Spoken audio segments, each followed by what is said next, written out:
imitima y'abagukunda manuka manuka mutima mweranda manuka umanuke mu mitima y'abagukunda manuka manuka mutima.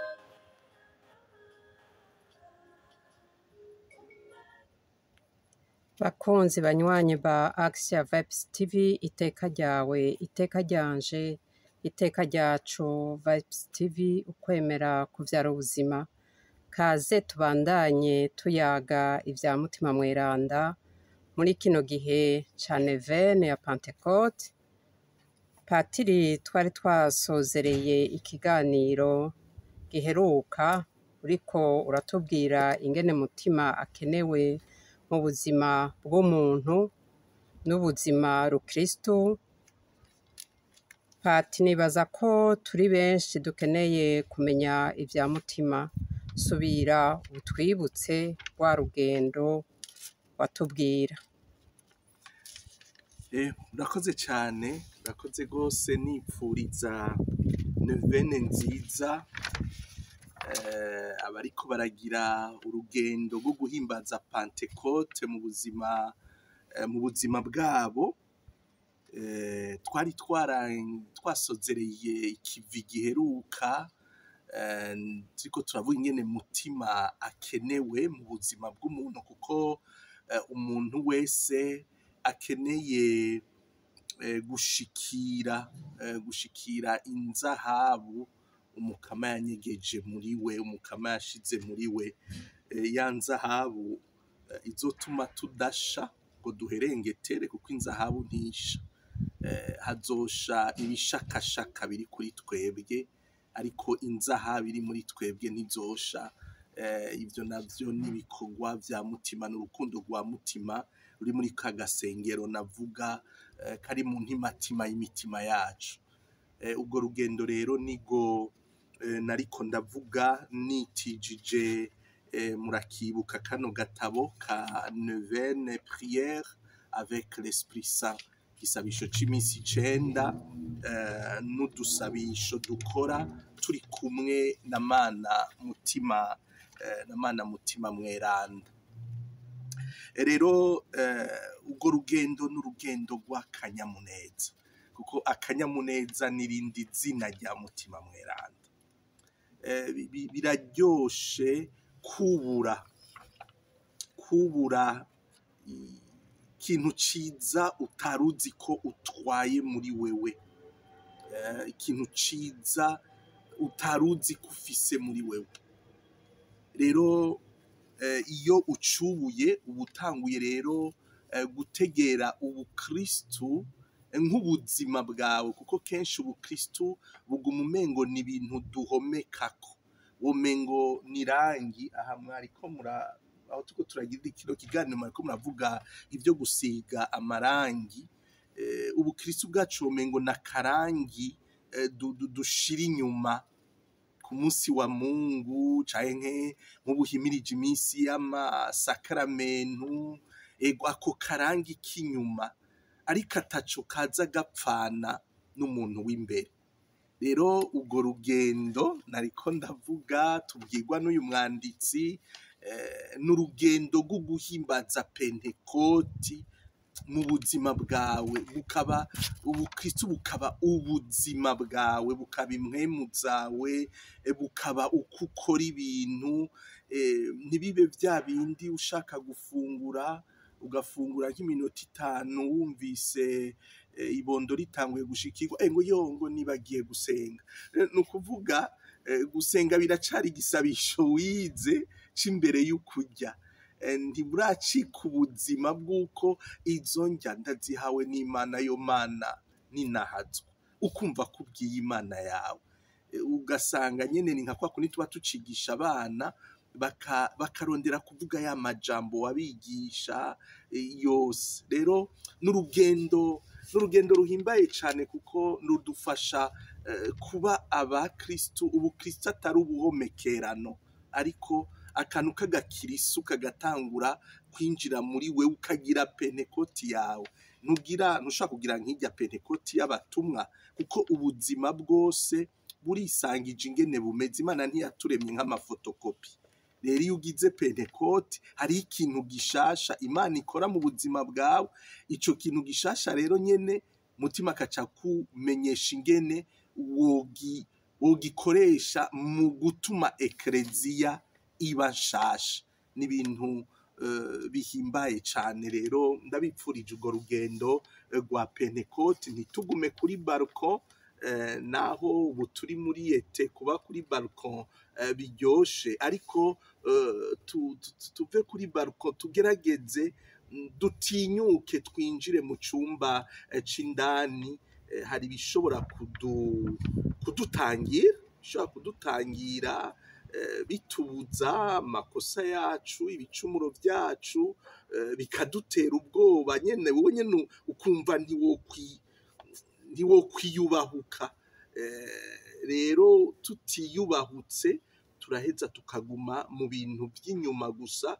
Arico gituma ucubona ivyamwa twama ari amahwa, ari ingwano, atari vya vyamwa vya mutima mweranda. Ego urakoze cyane Pati, nukuri ivya mutima ntivyoroshe gutegera.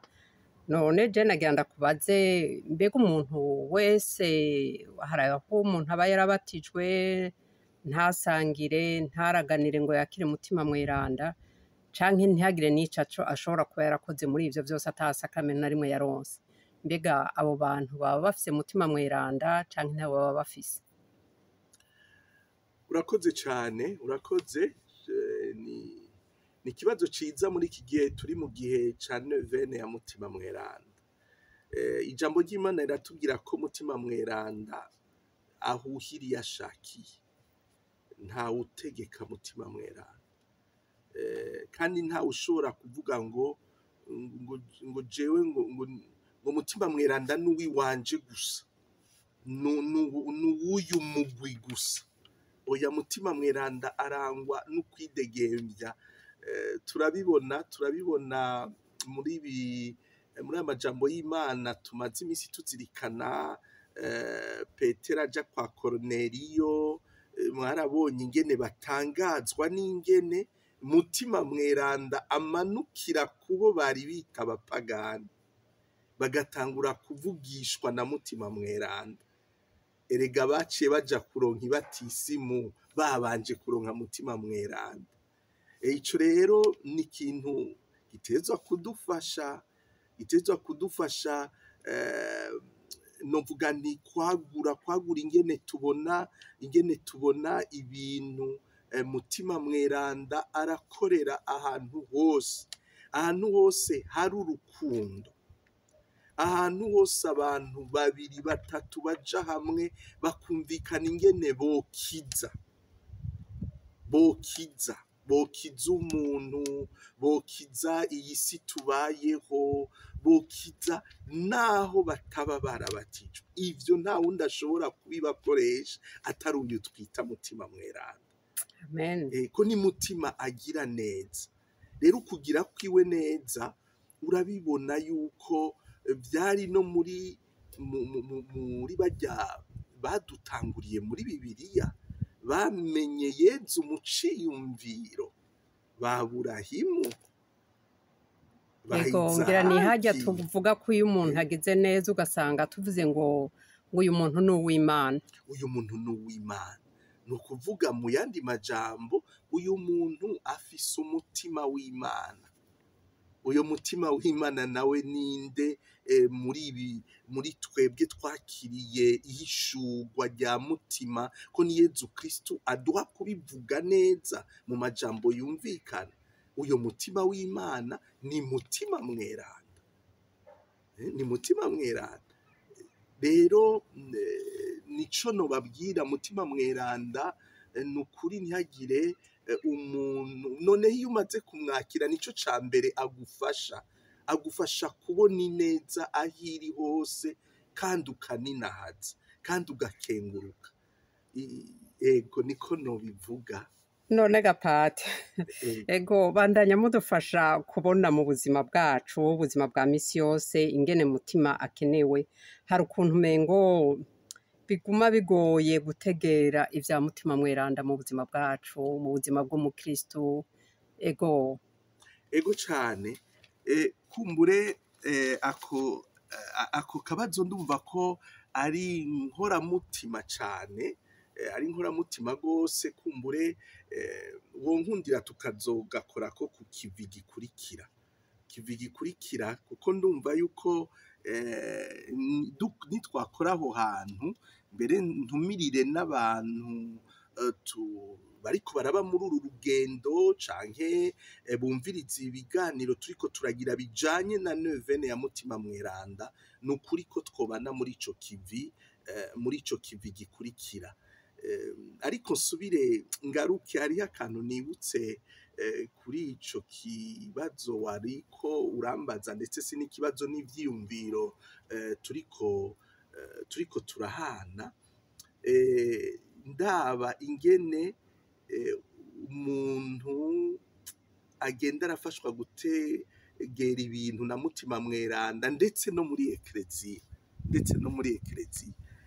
niwibaze yuko nk'ubu nakubwiye muri diyoseze nakuriyemwo nkatirirwamo nk'umupatiri nsa n'uwatanguranye ubutumwa ibi vya nevene bikiri bishasha ibi vy'ukuninahaza Imana bikiri bishasha rero ndibuka ko ngaho mu ntango ndetse no mu basaseredoti benshi ivyo bintu babiraba basa n'ababirabira kure yari nevene ndetse n'izindi nevene na nevene ya Kristo umwami vyari ibintu gati ivyo bintu vy'ukuninahaza Imana vyo kuvuga amajambo menshi ku Mana ubwo bizananye na mutima kabona nyene ko hari abantu babirabira kure mbere bamwe bakanavyanka mu maparuwase yabo ariko urabona rero kwa kunina twavuga mutima mweranda hari igihe atangurira mu bakirisu basanzwe naho atamukirisu asanzwe abaho burya umukirisu n'umukirisu iyo tumaze guhimbaza pentekoti burya umukirisu n'umukirisu ivyo vy'usanzwe n'udasanzwe ni imvugo yacu y'igipagani niko ego kenshi turavuga ko hariho abakristo bo ku rwego rwo hejuru n'urwego rwo hasi rusanzwe oya ivyo rero iyo tumaze guhimbaza pentekoti nibica bivaho uca usigara utangarira umuntu ego muri ivyo vyamwa vya mutima gusa musigara gusa umutangarira ku vyajejwe ko ari iki canke ko ari kiriya ico rero nariko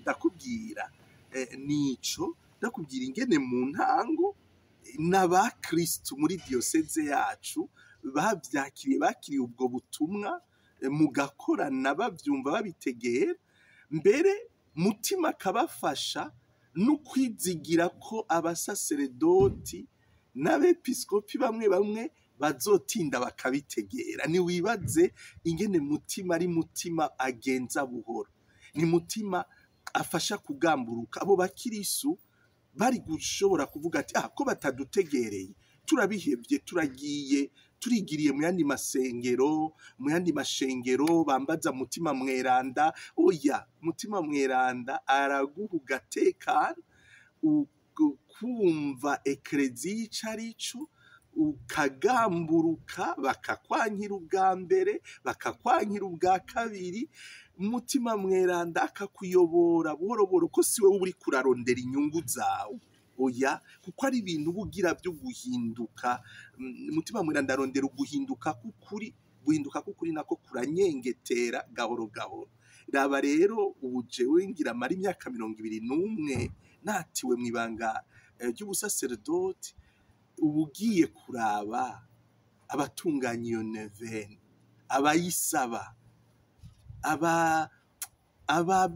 nyene abayihimbariwe ndazi yuko ushobora gusanga mwabo benshi haraciye imyaka 20 ni ukuri amajambo bayivugako emwe washobora gusanga atari amajambo ayakira. Imana ninahazwe ko habonetse ivyamwa vya mutima Ego cane. muri iyo ntambara mwashoboye kurwana ego n'abandi bakristo bose. Ego naho nyiragira rero ufatire nukuri abantu bagira pentekoti muri bo mutima kabereka ikintu mutima cabaha n'ingoga n'ubushobozi bwo guca bugufi ntuce ushaka kudategera no gutuka no gutera akagere utarabona ivyo mutima yakweretse kubuntu atari uko wari igihangange atari uko wari iki hama buhoro buhoro ni wamenye ingene agenda arahindukiza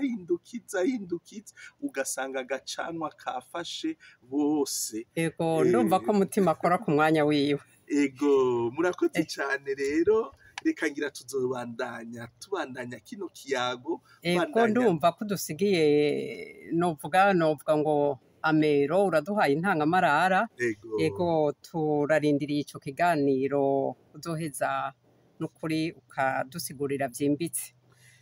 Ego cane murakoze ntera n'intege abantu ntibacika intege nukuri kandi nituze turaba abakirisu bigereranya na naka ngo n'abatumwa ba mbere niki pentekoti ba mu buzima bwawe uko bumeze mutima gakoresha nuko umuntu ari. Ego murakoze cyane. Ego bakunzi mudukurikirana kuri Action Vibes TV twariko tuyaga ibijanye n'igisabisho c'iminsi 9 kidutegurira Pentecote. Abari kure yo mu maparuwase canke mu bindi bibanza badashobora guhura ngo basenge kaze kuri Action Vibes TV kuva isaha 3 z'ijoro gushika isaha 4:15 ariko ejo ku munsi wa gatatu tuzotangura isaha 2 z'ijoro gushika saa 3:30 ariko ku minsi ikurikira tuzogaruka kuri ya masaha yo kuva saa 3 gushika saa 4:15. Mwibuke kuguma mufyonda kuri sabone kandi ikiganiro mu kirungikire inshuti n'abagenzi. Sangwa mutima mweranda.